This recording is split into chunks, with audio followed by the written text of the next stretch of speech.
many who take an overly critical position towards Beijing typically see things too narrowly from a local perspective. In fact, increasingly, foreign countries are treating Hong Kong as part of China. Realistically, Hong Kong will need to draw closer to China for the well-being of both. American media today saying it means the end of Hong Kong, but I think we can argue that these really amount to a little more than crocodile tears.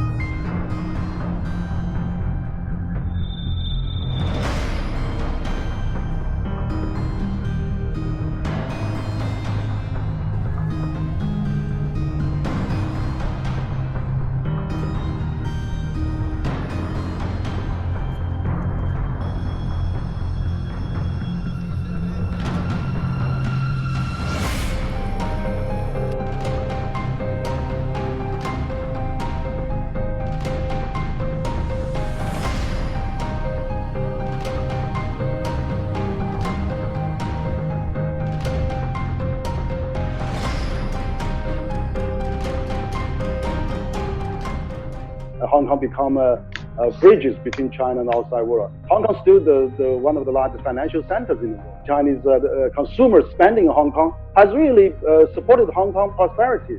So it's unfortunate to see that maybe a small group of people in Hong Kong want to seek independence of Hong Kong, which is I think it's really ridiculous. The Great Bay Area is really the great future hope for Hong Kong. And also the Hong Kong young people can really have the opportunity in the Great Bay Area to settle there, to start a business, to buy apartment, or to even build up a family there. So somehow the chaotic and riots in Hong Kong cannot continue.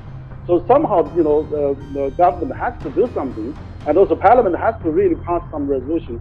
Here's the red line. You cannot pass it. I think the new policy coming on Hong Kong is really for the interest of Hong Kong, for the benefit of Hong Kong, and for the prosperity of Hong Kong, and for the peace and stability of Hong Kong.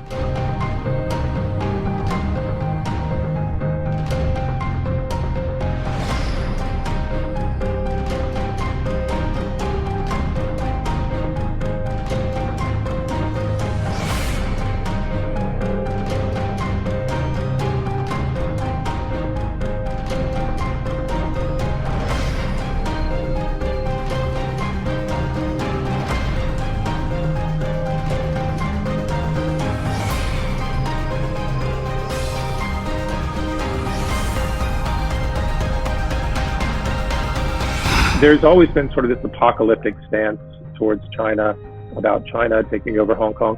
But more recently, of course, this apocalyptic, the end of globalization, as the cover of The Economist Prize this week. All of this is really, I think, pointing at the end of the old patterns of hegemony and control.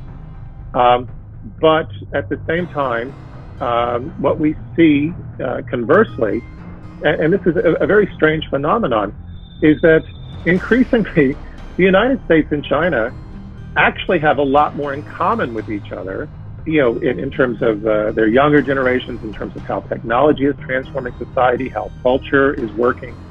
And so the irony is that through globalization, there's actually a lot more in common, but in some perverse way, this terrifies people in Washington who have depended historically on emphasizing differences to maintain these old patterns of hegemony.